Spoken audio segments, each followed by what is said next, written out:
Preparation.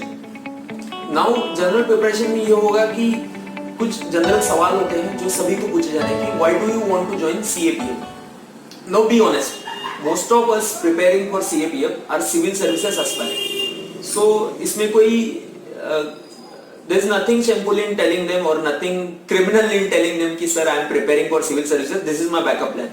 अगर आपका backup है तो सीधा बोल दीजिए उनको, be honest, just remember this कि don't bluff, keep this, always keep this in mind कि whatever your age is, that much is their experience in administration, so don't try to bluff and don't do anything foolish। so ये दिमाग में रखिए कि honestly आपको आप बता के चलिए, लेकिन उसको आप अगर आपको बताना है कि why do you want to join CAPF, you should know what are the roles and responsibilities of assistant commandant। now assistant commandant is a company commander, तो उसका roles and responsibilities आप पता कर लीजिए, आप नेट पे सर्च करिए, books में पढ़िए, तो उस हिसाब से आप अपने आंसर्स को बेहतर बना सकते हैं। ऑलराइट, सो नेक्स्ट जो बहुत सारे लोगों ने भी क्वेरीज में भी लिखा है कि why particular preference, let's say why CSF or SSB or why SSB or BSF। so ये जो प्रेफरेंस है यहाँ पे भी आपको ऑनेस्ट होने की बहुत ज्यादा जरूरत है। इसमें कोई सीधा आप लॉजिक के हिसाब से जाओ रहे हो कि आप बता रहे हो, let's say I am assuming कि आई हैव पुट SSB और CSF और SSB और CRPF, तो logically first thing is I should be knowing the mandate of this forces. अगर मुझे एक फोर्स चाहिए, पर्टिकुलरली SSB चाहिए, तो मुझे पता होना चाहिए कि SSB करती क्या है। अगर वही नहीं पता मुझे तो पूरा आगे का आंसर कोई मतलब नहीं। तो पहले तो ये पता कर लो कि मैंडेट्स और रोल्स क्या है, रिस्पॉन्सिबिलिटीज क्या है। सेकेंड थिंग इज, अगर मैं एक फोर्स को दूसरे फोर्स के ऊपर प्रिफर कर रहा हूं, दैट मीन्स मेरे दिमाग में कुछ चल रहा है कि उस फोर्स के कुछ अलग पर्क्स है, कुछ फैसिलिटीज है, कुछ उस फोर्स के कुछ पर्सनल या प्रोफेशनल गेन्स है, वो हिसाब से मैं एक्स फोर्स को वाई फोर्स के ऊपर प्रिपेयर कर रहा हूं। इस टर्म्स में आपको बोलना है। ऑलराइट, लेकिन ये भी दिमाग में रखो कि ये करते समय किसी भी फोर्स को डिमीन नहीं करना है, क्योंकि अगर एक फोर्स अच्छी है इसका मतलब ये नहीं दूसरी फोर्स बुरी है। आपको ये दिमाग में रख के बोलना है कि sir yes all forces good but this force in my humble opinion is more good. तो ये हिसाब से आप आंसर कर सकते हो। नेक्स्ट थिंग इज, ये आपको पता होना चाहिए कि what are the problems of CAPF and what are their possible solutions. आपके हिसाब से उनके सॉल्यूशंस क्या है। अभी हाल ही में चिदम्बरम कमेटी का रिपोर्ट आया है, उसका एक आप ड्राफ्ट रिव्यू पढ़ लीजिए। आपका कुछ समरी है, छोटा सा समरी मिल जाएगा आपको कहीं भी, वो आप पढ़ लीजिए। बहुत सारे ग्रीवेंसेस को एड्रेस करने का उन्होंने कोशिश किया है। नेक्स्ट उसमें ये भी सवाल आता है कि whether IPS should be heading the CAPF and all, तो उसके ऊपर भी आपका एक legit legal and practical answer ready होना चाहिए। ये आंसर वेरी हो सकता है पर्सन टू पर्सन, इसका कोई फिक्स आंसर नहीं होगा। Next, there are some general topics such as human rights और issues of AFSPA particularly.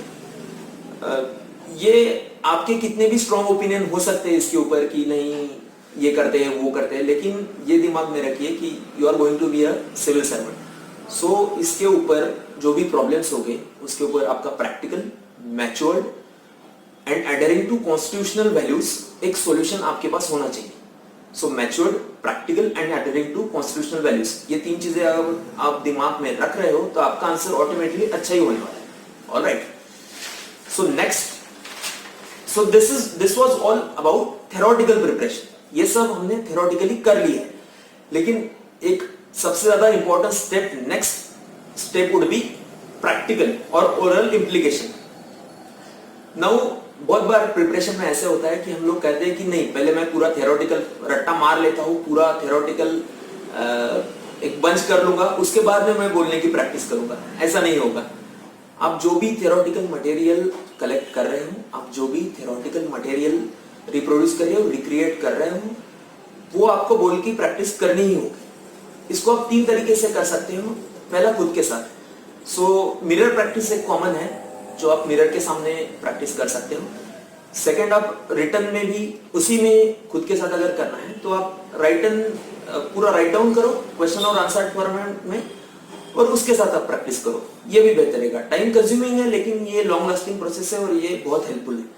Second would be with a peer group. अगर इक्वली मोटिवेटेड आपको ग्रुप मिल रहा है तो आप कर सकते हो कि उन लोगों के साथ मिलके आप पूरा का पूरा एक ग्रुप में डिस्कशंस टॉपिक वाइज या फिर ये सेग्रीगेट मैंने जैसे बताया वैसे सेग्रीगेट करके हर एक का इशू एड्रेस करके वैसा आप कर सकते हो। And third and one of the most important is giving मॉक्स। अगर अच्छे मॉक्स है, कई अवेलेबिलिटी है, तो आप अच्छे मॉक्स देने की जरूर कोशिश करें। लेकिन अगर नहीं है नियर अबाउट, तो पीयर ग्रुप्स के साथ भी आप अच्छे मॉक्स दे सकते हैं। Now let us talk about the queries of aspirants. The first and foremost asked by many of you is what should be medium of personality test. Now in my personal opinion it should be English.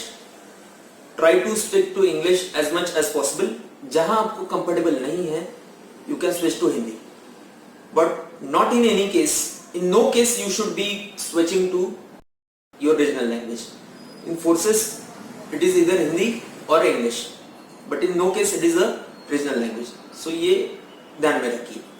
Second ये है कि attire. Now formals preferable, obviously formals ही रहेंगे। Shirts and trousers, dark trouser, light colour shirt with a tie, good tie, this for gentleman. For ladies preferably sari, but if you think something is more appropriate and which is forward, so you can go for it also. Tie is must, suit is optional. Suit और blazer it is up to you if you are comfortable. अभी आप जाओगे तो गर्मी बहुत होगी, तो if you are not comfortable in suit there is no point in wearing it. So tie तो रहना चाहिए, लेकिन इसमें कोई कॉम्प्रोमाइज नहीं होगा। Next question is what if I don't know the answers. It is absolutely okay not to know the answers of few questions, alright, तो सबके साथ होता है। So you just politely say to the panel members, sorry sir, sorry ma'am, I do not know, my apologies, I do not know, Forgive me sir, I do not know. So ये templates है, अलग अलग templates आप prepare रखें और इसका इस्तेमाल आप करें। एक और क्वेश्चन है कि what if I do not understand the question at first time? Now ऐसा तो होना नहीं चाहिए यूजुअली।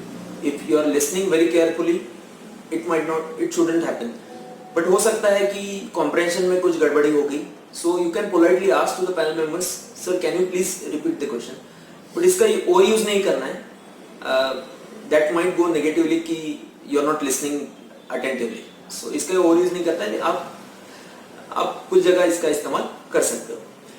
ऐसा भी हो सकता है कि आपको उसका कॉम्प्रिहेंसिव आंसर देना है, तो you can ask the honourable members कि sir can I take few moments to think for the answer.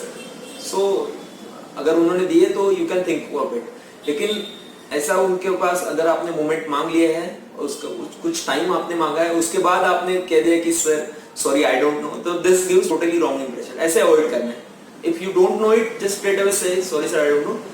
If you want time for giving an answer, ask politely, then give it, alright. Next another question is situational question जो particularly CAPF में पूछे जा सकते हैं। कि for example you are assistant commandant and something like some mishap like some attack like Pulwama happened, what would be your first course of action? So ऐसे चीजों में ध्यान में रखना है कि पहले तो जैसे मैंने कहा पहले भी कि आपको असिस्टेंट कमांडेंट की रोल एंड रिस्पॉन्सिबिलिटीज पता होनी चाहिए। ऐसा नहीं कि आप आर्मी को बिलोंगा, एयरफोर्स को बिलोंगा, या ऐसे कुछ रैंडम आंसर्स नहीं देने। ये तभी होता है जब आपको असिस्टेंट कमांडेंट के रोल्स एंड रिस्पॉन्सिबिलिटीज पता है, तो उनके फंक्शन को जानना बहुत ज्यादा जरूरी है।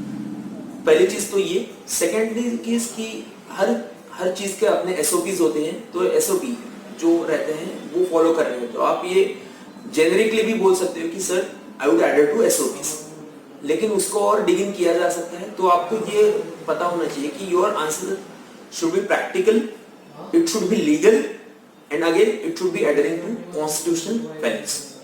ये तीन चीजों को आपको ध्यान में रखते हुए, इन तीन चीजों को मद्देनजर रखते हुए आपको अपना आंसर देना है। सिचुएशन कोई भी हो, उसको पैनिक न किए बिना हैंडल करना है और उसका आंसर देने की कोशिश करना है।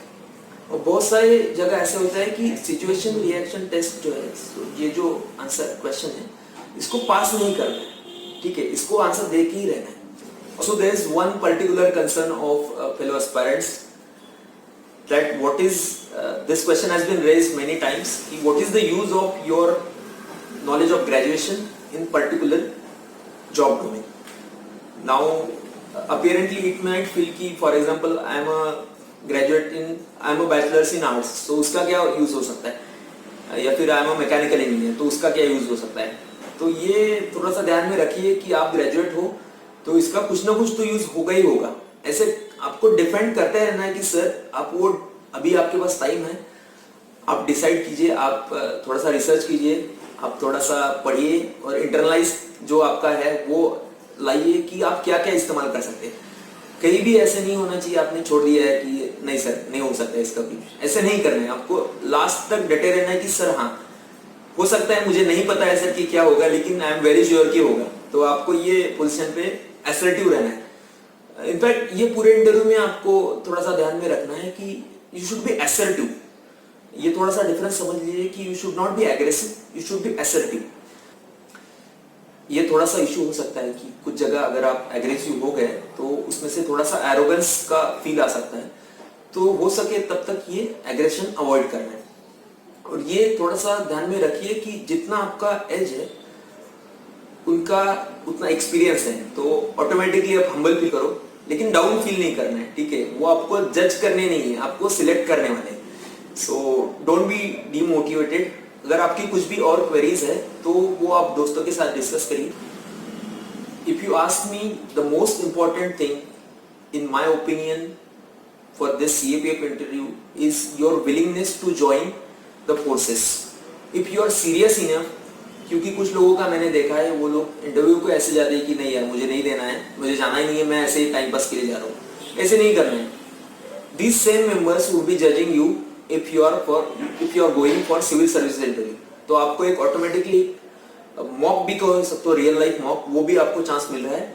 और nevertheless you are getting a good opportunity to join CAPF services, which is itself a prestigious job। So ये दिमाग में रखिए।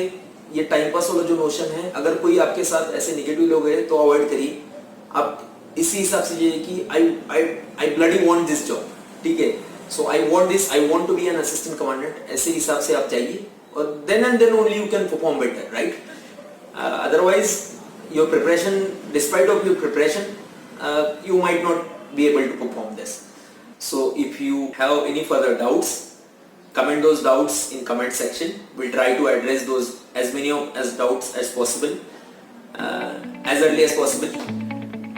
Like, subscribe and share this video with your fellow aspirants. All the best guys, give your best.